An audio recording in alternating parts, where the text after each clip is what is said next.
Anna, can you come here for a sec? Alex's voice echoed from the living room, pulling me away from my sketches. I set down my pencil, rubbing my forehead. These wedding dress designs weren't going to finish themselves, but family first.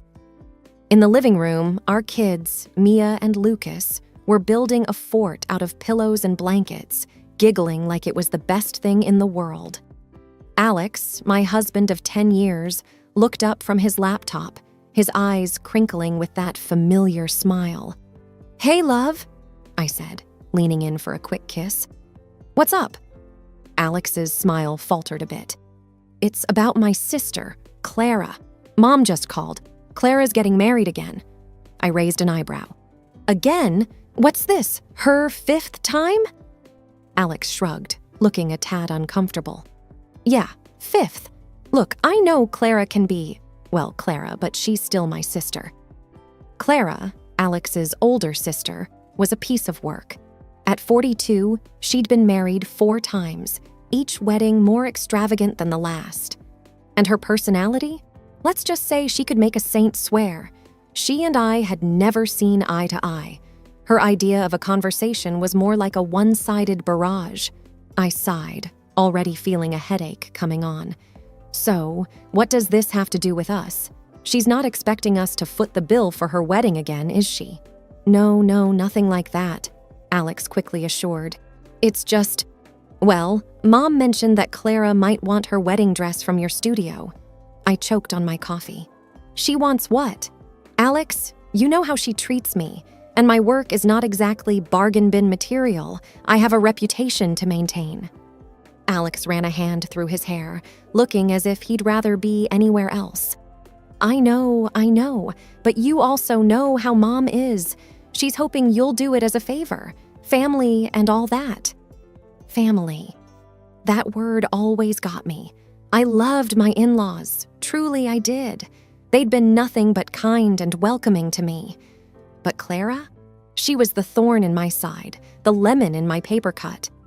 Fine, I'll think about it, I said finally, my words clipped. But I'm not making any promises, especially not to Clara. Just then, the doorbell rang. I went to answer it, and there they were. Clara, in all her overbearing glory, and my mother-in-law, sweet as ever, but with that hopeful look in her eyes. "Anna, darling," Clara's voice was like nails on a chalkboard. "I just knew you'd be thrilled to make my wedding dress. It's going to be the event of the year after all." I forced a smile, holding back 100 sarcastic replies. "Clara, what a surprise. Come in, let's talk about it." As they stepped inside, I braced myself. This was going to be one long, bumpy ride. The next day, Clara barged into my studio like she owned the place, her heels clicking loudly against the floor. My mother-in-law, Mrs. Thompson, trailed behind her, her expression apologetic. I put on my best professional smile, though inside, I was anything but pleased. "Welcome to my studio," I greeted, gesturing around the room filled with mannequins draped in elegant fabrics. "Let's talk about what you're looking for in a wedding dress." Clara didn't waste a second. "I want something spectacular, Anna. This is my 5th wedding, and it has to top all the others. I'm thinking something bold, something that screams Clara." I nodded, trying to keep my tone neutral. "Of course. Do you have any specific designs in mind?" She waved her hand dismissively. "You're the designer. Impress me. But remember, it needs to be grand. I want everyone's jaw to drop." Mrs. Thompson gave me a pleading look. I knew she was caught between her daughter's demands and her respect for my work. I sighed inwardly. Family peace was a delicate thing. "All right, Clara, I'll come up with a few designs. But we need to discuss the budget and timeline.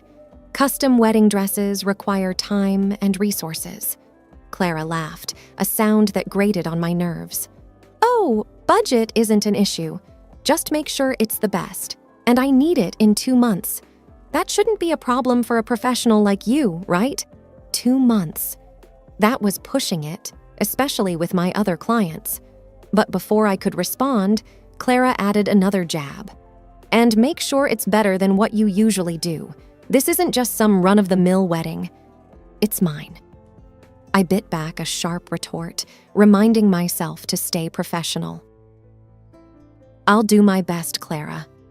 Let's schedule a fitting session next week to take your measurements and discuss further details. As they left, Clara's parting words were, "Remember, Anna, I expect nothing but the best. Don't disappoint me." Once they were gone, I slumped into my chair, feeling the weight of the task ahead. Designing a dress for Clara, who was as demanding as she was condescending, was going to be a real test of my patience. But I had promised Mrs. Thompson, and I wasn't one to back down from a challenge, no matter how unpleasant it might be. A week later, Clara strutted into my studio for her fitting session, her attitude as overbearing as ever. I had prepared several sketches, each showcasing a different style, but I had a feeling this was going to be more about Clara's ego than the dress itself. "Here are the designs I've come up with," I said, spreading the sketches out on the table. "I've considered several styles that could complement your personality and the occasion." Clara barely glanced at them, her nose wrinkling in disapproval. "These are okay, I guess, but they're missing that wow factor. You know, something that makes people go, 'That's Clara.'" I took a deep breath, my patience wearing thin. "How about this one?" I pointed to a sketch of a bold, open-back dress. "It's elegant yet daring, much like your personality." Clara peered at the sketch, then shrugged. "It's fine, but it needs more pizzazz, and make sure it's white, pure white." I paused, choosing my words carefully. "Clara, have you considered maybe a different color, like blue, lavender, or even peach? Given that this isn't your first wedding, white might not be the most suitable choice." Her eyes flashed with anger. "Are you kidding me? It's my wedding, and I'll wear white if I want to. It's traditional. Are you saying I can't pull off white?" "No, it's not about that," I tried to explain. "It's just that white traditionally symbolizes—" "I don't care what it symbolizes," Clara snapped. "I want white, and that's final. Are you going to make my dress or not?" Seeing no point in arguing further, I nodded. "All right, white it is. Let's talk about the budget. Given the details and work involved, especially on such short notice, the cost will be around $2,000. Clara's jaw dropped. $2,000? Are you out of your mind? I'm family. You should be giving me a discount, not ripping me off. "I already factored in a family discount," I explained, trying to keep my voice steady. "The price is actually quite reasonable for a custom design and rushed order." "Well, I'm not paying that much," she retorted. "I thought you'd do it for free as a wedding gift or something." I was stunned. "Clara, I can't just give away my work for free. There are costs involved, not to mention the time and effort of my team." "Your team?" Clara laughed mockingly. "Please, it's just a dress. I'm sure you can whip it up in no time. And it's not like you're some big-name designer." I felt my cheeks flush with anger. "My work has value, Clara. I'm sorry, but I can't just give you a dress for free." Clara stood up, her chair scraping loudly against the floor. "Fine. I'll talk to Mom about this. She'll make you see sense." That evening, after a long day of wrestling with fabric and fending off Clara's demands, my phone rang. It was Mrs. Thompson, and her voice was laced with concern. I braced myself for what was to come. "Anna, dear, I just had a talk with Clara," she began, her tone soft but heavy. "She's really upset about the dress situation." I sighed, running a hand through my hair. "I know, Mrs. Thompson, but what she's asking for, it's a lot. Giving away a custom dress for free is a big ask. It's not just the cost, but the effort and time that goes into it." There was a pause, and I could almost picture Mrs. Thompson's kind face torn between her daughters. "Anna, I know it's a big favor, but it would mean so much to the family, especially to Clara. It's her 5th wedding, and she wants it to be special. Her words hung in the air, and I felt the familiar tug at my heartstrings. Mrs. Thompson had always been like a second mother to me, and I hated letting her down. All right, Mrs. Thompson. I'll do it. I'll make the dress for Clara as my wedding gift to her. But I have one condition. She needs to respect my time and the process. No last-minute changes or unreasonable demands. Mrs. Thompson's relief was palpable, even through the phone. Oh, thank you, Anna. You have no idea how much this means to us. I'll talk to Clara, make sure she understands your conditions. I ended the call with a heavy heart. I knew I was walking into a storm, but for the sake of family harmony, I was willing to weather it. The next morning, Clara waltzed into my studio, a smug smile on her face. So, I heard you've come to your senses and agreed to make my dress for free. Smart move, she said, her tone bordering on condescending. I forced a smile, keeping my emotions in check. Yes, Clara. I'll make your dress as a wedding gift, but I need you to cooperate with me. No more unrealistic demands or last-minute changes. Deal? Clara rolled her eyes but nodded. Fine. Just make sure it's the most stunning dress you've ever made. Remember, it's for Clara's big day. The following weeks were a blur of fabric, measurements, and constant alterations. Clara was proving to be as difficult a client as I had feared. Every fitting session felt like a battle, her demands growing more outlandish each time. Anna, this isn't what I pictured at all, Clara exclaimed during one of her fittings, looking at herself in the mirror with a frown. The neckline needs to be lower, much lower, and where's the wow factor I asked for? I kept my voice calm, though inside I was anything but. Clara, we've already adjusted the neckline twice. Any lower and it won't be appropriate. As for the wow factor, I've added the embellishments you requested. She huffed, turning this way and that in front of the mirror. It's just not enough. I want people to be stunned, speechless even. Can't you add some more sparkle or something? Clara, there's only so much I can do without changing the entire design, I replied, trying to maintain a professional demeanor. And we're running out of time. The wedding is in 3 weeks. Well, you're the designer. You figure it out, she snapped. Just make it happen. I have to look perfect. As she left the studio, I felt a knot of frustration in my stomach. Designing a dress was one thing. Dealing with Clara's constant dissatisfaction was another. But I was determined to see it through, if only to prove to myself that I could handle even the most challenging clients. The next fitting was no better. Clara walked in, her arms crossed and her expression sour. This dress better be improved, she said, barely greeting me. I helped her into the dress, which I had painstakingly altered according to her last set of demands. I held my breath as she looked at herself in the mirror. It's better, but it's still missing something, Clara decided after a long moment. Maybe some more lace around the waist, and the train needs to be longer. Clara, we're really tight on time, I reminded her gently. Every change you request means more hours of work, and we need to make sure the dress is ready for your wedding day. She waved her hand dismissively. Just do whatever you have to do. I need this dress to be perfect, remember? It's my day, and everything needs to be just right. A week before the wedding, I was stitching the last of the pearls onto Clara's dress when my phone buzzed. It was a call from my friend Lisa, who also happened to be friends with Clara.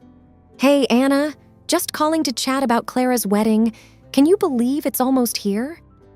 Lisa's voice was light, but I could sense something was off. Yeah, it's been quite the journey with the dress, I replied, trying to keep my tone neutral. Lisa hesitated before speaking again. So, I was looking over the guest list. I didn't see your name on it. There must be some mistake, right? You're the one making her dress, after all. My hand froze mid-stitch. What? I'm not on the guest list? I double-checked, Anna. Your name's not there. I thought it was odd, given you're practically family. Anger and disbelief swirled inside me. After everything I'd done for Clara, she hadn't even bothered to invite me to the wedding? I'll look into it, Lisa. Thanks for letting me know, I managed to say before ending the call. My mind raced as I dialed Clara's number, my fingers trembling slightly. Anna, what do you want? I'm busy with wedding stuff, Clara answered, her voice brusque. Clara, I just found out I'm not on your wedding guest list. Surely this is some mistake. I tried to keep my voice steady. Oh, that. No mistake. I didn't invite you, she said casually, as if it were the most normal thing in the world. I was stunned into silence for a moment. You didn't invite me? After I've been working day and night on your wedding dress? Clara's laugh was cold. Come on, Anna. You're just the dressmaker. Besides, it's not like we're friends. Why would I invite you? I struggled to process her words. But I'm your sister-in-law, and this dress, it's my gift to you. Gift or not, I don't want you at my wedding. You don't fit in with my guests, Anna. It's a high-class event, not some local craft fair. Her words stung like a slap. I took a deep breath, trying to keep my composure. Fine, Clara. I hope your wedding goes as you wish. I hung up, feeling a mix of hurt and anger. I had put so much of myself into that dress, and this was how she repaid me? I felt foolish, naive, for thinking that maybe, just maybe, Clara would appreciate my gesture. But no, she was the same self-centered person she always had been, and I was the one left feeling like a fool.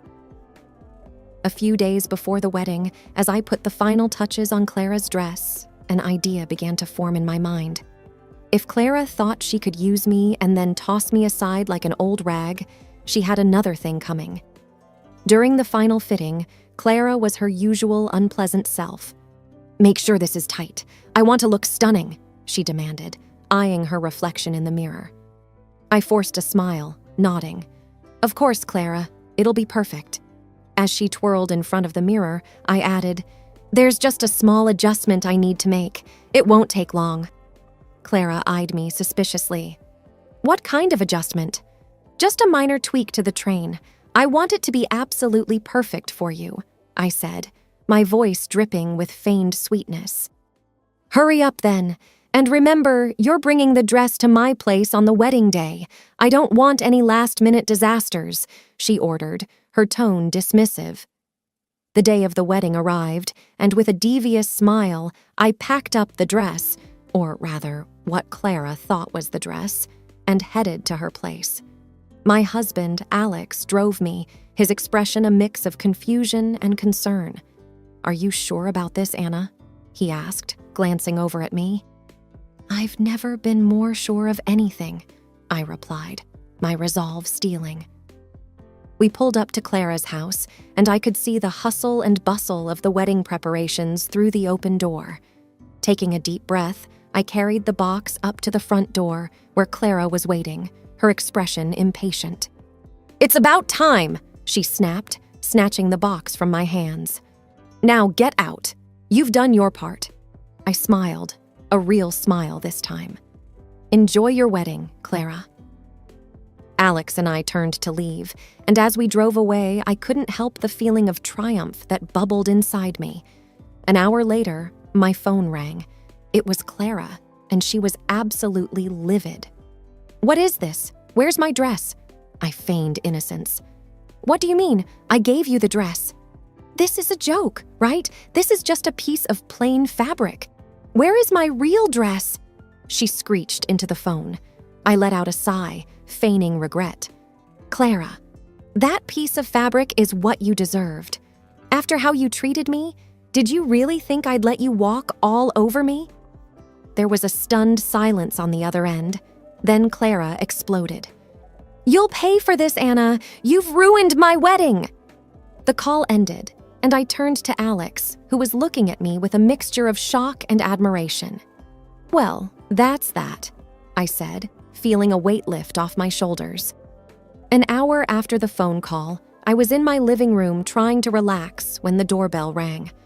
I opened the door to find Clara standing there, her face red with rage, clutching the piece of fabric I had given her. Her mother and her fiancé were standing behind her, looking equally shocked but for different reasons. "You ruined my wedding!" Clara yelled, waving the fabric in my face. "How could you do this to me?" I crossed my arms, meeting her anger with calm. "I did exactly what you asked for, Clara. You got the dress you deserved." Her fiancé, who had been quiet until now, spoke up. "Clara, what's going on? Why are you holding a piece of fabric?" Clara turned to him, her face twisting with fury. This woman," she spat, pointing at me, "promised to make my wedding dress and then gives me this joke." Her fiancé looked at me, then back at Clara. "Is this true, Anna? Did you promise to make Clara's dress?" I nodded. I did. But Clara didn't invite me to her wedding, didn't pay for the dress, and treated me terribly throughout the whole process. This was my response. There was a moment of silence as her fiancé processed this. He then turned to Clara, his expression hardening. "Is it true you didn't invite Anna after she made your dress?" Clara's eyes darted around, realizing her situation was unraveling fast. "Well, it's not a big deal. She's just the dressmaker." Her fiancé shook his head, looking disappointed and angry. "Clara, this is not the person I thought I was marrying. I can't go through with this." He turned and walked away, leaving Clara standing there, speechless.